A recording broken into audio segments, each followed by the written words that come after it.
Bienvenue! On va explorer ensemble la biologie fascinante de nos liens sociaux. On s'est déjà demandé pourquoi on a ce besoin si profond de se connecter aux autres. Eh bien aujourd'hui, on plonge dans la neuroscience pour comprendre ce qui se passe vraiment dans notre cerveau et pourquoi ces connexions sont en fait vitales pour notre bien-être.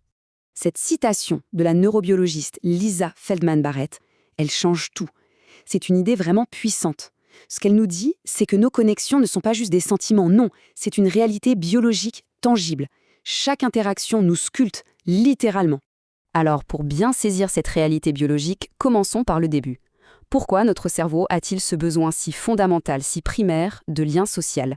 C'est un fait, de notre premier à notre dernier jour, la solidité de nos relations est l'un des plus grands indicateurs de notre santé, aussi bien physique que mentale. C'est absolument crucial. En fait, il faut voir ça un peu comme la faim ou la soif. Notre cerveau a ce système intégré, qu'on appelle l'homéostasie sociale, qui va déclencher un véritable manque, un besoin d'interagir quand on se sent seul, et, à l'inverse, un profond sentiment de satisfaction quand nos besoins sociaux sont comblés. Mais alors, comment ça marche concrètement, ce fameux thermostat social?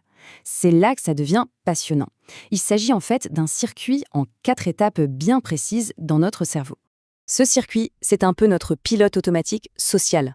Il est constamment en train de scanner nos interactions, d'évaluer si notre réservoir social est plein ou vide, et il nous pousse à agir pour maintenir cet équilibre qui est vital pour nous.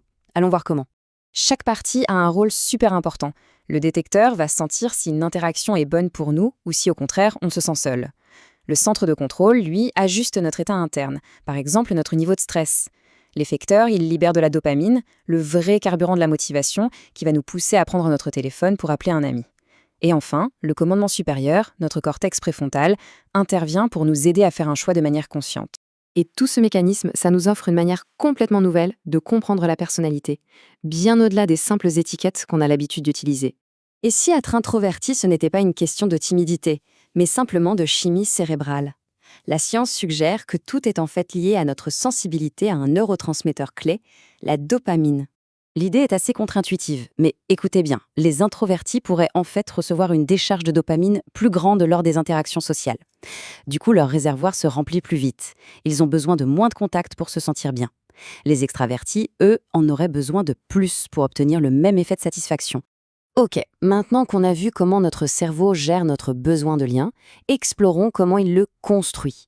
Pour ça, il utilise principalement 2 canaux pour créer une connexion profonde. Ce sont 2 formes bien distinctes d'empathie. C'est une bonne question ça. Comment est-ce qu'une simple histoire peut réussir à connecter des personnes qui ne se connaissent même pas? La recherche nous montre qu'il y a un mécanisme fascinant, quasi invisible, qui se joue au niveau de notre corps. La réponse est assez dingue. Leur corps commence à se synchroniser. Leur rythme cardiaque, leur respiration, tout commence à s'aligner, ce qui crée une base incroyablement puissante pour la connexion. Ce phénomène, c'est ce qu'on appelle l'empathie émotionnelle. C'est une sorte de boucle.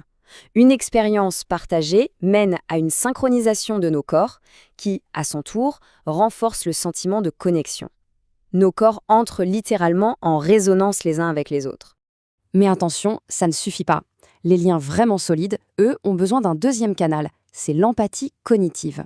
Là, il s'agit d'une compréhension mentale partagée. Et voilà le point crucial. Les liens les plus forts ne se contentent pas de ressentir la même chose au niveau du corps. Ils permettent aussi de se comprendre au niveau de l'esprit. C'est vraiment la combinaison magique de ces 2 types d'empathie qui fait la différence. Au-delà de cette chimie instantanée du cerveau, il y a un autre système, un système hormonal, à plus long terme, qui agit un peu comme une superglue pour nos relations. Et cette colle, c'est l'ocytocine. Elle est libérée pendant les moments de confiance et de proximité, et c'est elle qui vient renforcer nos liens et les cimenter sur le long terme. Bon, tout ça c'est génial, mais concrètement, comment est-ce qu'on peut utiliser toutes ces connaissances pour intentionnellement cultiver des connexions plus profondes et plus riches dans nos vies?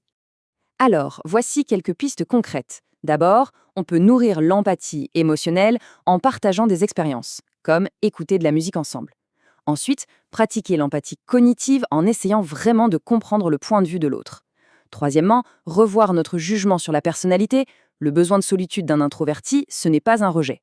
Et enfin, reconnaître que la douleur d'une rupture, c'est une vraie blessure biologique pour nos systèmes. La question finale, elle n'est donc pas seulement psychologique, elle est carrément biologique. Chaque conversation, chaque regard, c'est une chance d'influencer un autre système nerveux et d'être influencé en retour. Alors, comment choisir de se connecter aujourd'hui ?